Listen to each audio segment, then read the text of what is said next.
Revenge is a full-time business here, and these Christian fighters have their hands full. Scores to settle, Muslims to kill. French and African peacekeepers are trying to stop the bloodshed, but they're outnumbered. And so an empty road marks a front line. And trapped behind it across no man's land, another Muslim community under siege, one of many here. They're desperate to escape, ready to die trying.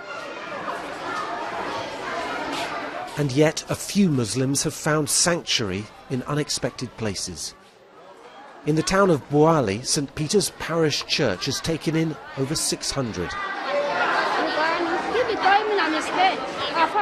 Aissatou Hamadou watched her husband being hacked to death by her Christian neighbours. Her son had a lucky escape. So they cut him with a machete here? Yeah. You okay? 22 children have been killed in the neighbourhood in the past month.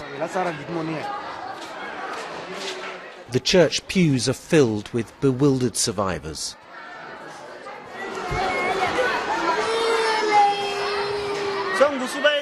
The man responsible for this new congregation is Father Xavier, 31 years old, new to the job, making friends fast here. But he's facing a backlash outside for preaching tolerance.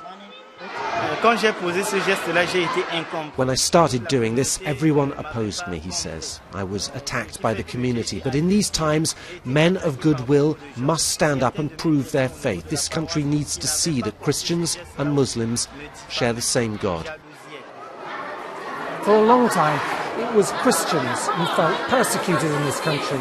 But in recent weeks, the tables have been turned. Now, it's members of the Muslim minority who are on the run, either trying to flee the country or taking sanctuary wherever they can find it.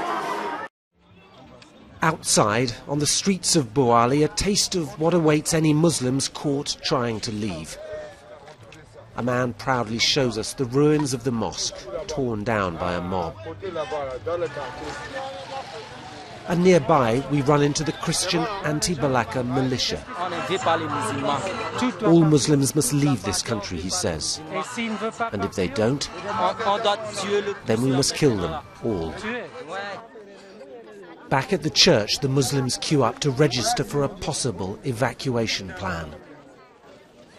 Others have been killed on the road trying to flee abroad. These families fear the church's protection here won't last.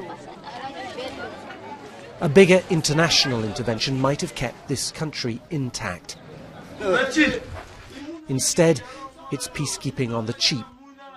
And for these embattled Muslim communities, the bleakest future. Andrew Harding, BBC News, in the Central African Republic.